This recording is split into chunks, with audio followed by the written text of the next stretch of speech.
अस्सलाम वालेकुम, मैं हूं सिद्रा फारूक और आप देख रहे हैं जनरल न्यूज़ एचडी। नाजरीन, कुछ देर पहले हमें एक अफसोसनाक खबर मिली जिसको सुनकर सब लोग जो है वो अफसुदा हो गए। जहांगीर तरीन के भाई आलमगीर तरीन ने जो है खुदकुशी कर ली। उन्होंने खुद को फायर करके खुदकुशी की। वो घर में अकेले थे, 62 साल उनकी उम्र थी और पाकिस्तान में जो मुल्तान सुल्तान की टीम क्रिकेट खेल रही है वो उसके ओनर थे। जहांगीर तरीन का नाम सियासत में किसी भी तारुफ का मोहताज नहीं है। जहांगीर तरीन ने सियासत में अपना बहुत नाम बनाया। इसके बावजूद जो उनके भाई आलमगीर तरीन वो सियासत से दूर रहते थे। उनकी फैमिली में जर्नैल भी थे, आर्मी से ताल्लुक़ रखने वाले और सियासत में बहुत सारे लोग थे, लेकिन आलमगीर तरीन ने ना तो सियासत में अपने भाई का साथ दिया और ना ही अपने किसी रिश्तेदार का साथ दिया। वो अपने काम में मगन रहते थे। उनकी टीम मुल्तान सुल्तान में जितने भी खिलाड़ी हैं वो उनके बहुत ज़्यादा करीब थे कि वो एक ओनर होने के बावजूद अपनी टीम के खिलाड़ियों से दोस्ताना माहौल रखते थे और उनसे वैसे ही गपशप लगाते थे जैसा कि एक दोस्त के दरमियान होता है। कभी भी उन्होंने ओनर और एक क्रिकेटर अपनी टीम के क्रिकेटर होने वाला ताल्लुक नहीं रखा।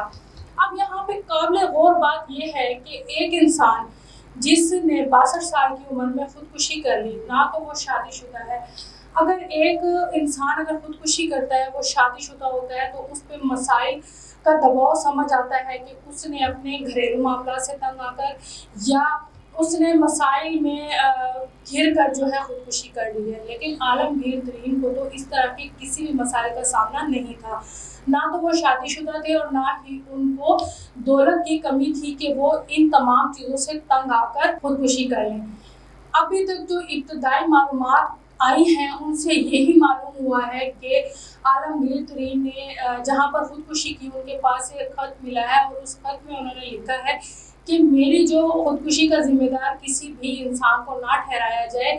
मैं अपने भाई के फैसलों से दिल बरसता हूँ और मैं पाकिस्तान को तरक्की करते हुए देखना चाहता हूँ। इस वजह से जो है मैं खुदकुशी कर रहा हूँ। अब ये काबिल गौर बात है कि एक इंसान जो कभी भी सियासत में हिस्सा ही नहीं लेता था, एक वो पाकिस्तान के मसाइल से तंग आकर खुदकुशी करने का फैसला कर लेता है और ना ही वो अपनी खुदकुशी का जिम्मेदार किसी को ठहरा रहा है। 62 साल की उम्र में उनकी अब मंगनी की गई और चंद आने वाले सालों में उनकी शादी भी होने वाली थी। इतनी ज़्यादा उम्र हो गई और उसके बावजूद उन्होंने शादी नहीं की। कोई मसाइल भी जो है मंजर आम पर नहीं आ रहे।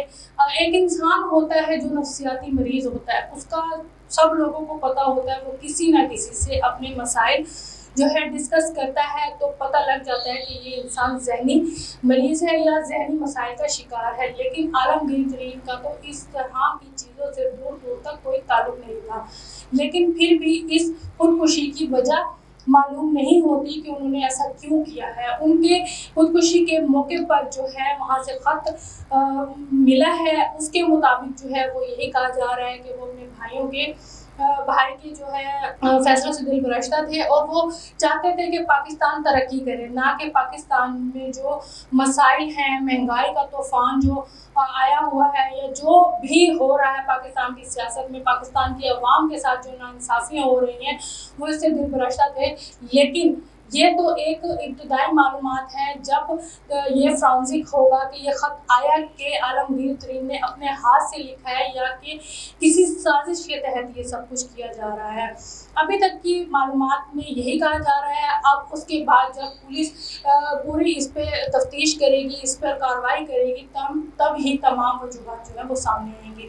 जहांगीर तरीन जो एक नई पार्टी का क़याम लेकर आने वाले थे, वो एक अहम मीटिंग में मौजूद थे और उसी वक्त उनको ये इत्तला दी गई कि उनके भाई आलमगीर तरीन ने खुदकुशी कर ली है। वो बहुत ज़्यादा खुश थे कि वो नई पार्टी शुरू करने जा रहे थे। आपको क्या लगता है कि अपने एक भाई की वफ़ात के बाद यानी खुदकुशी के बाद जहांगीर तरीन उस तरीके से अपनी पार्टी को चला पाएंगे या नहीं चला पाएंगे? अभी तक ये तमाम पेशन गोई हैं, कबले इस वक्त कहना कुछ भी मुमकिन ना होगा। मज़ीद अपडेट के लिए देखते रहिए जनरल न्यूज़ HD।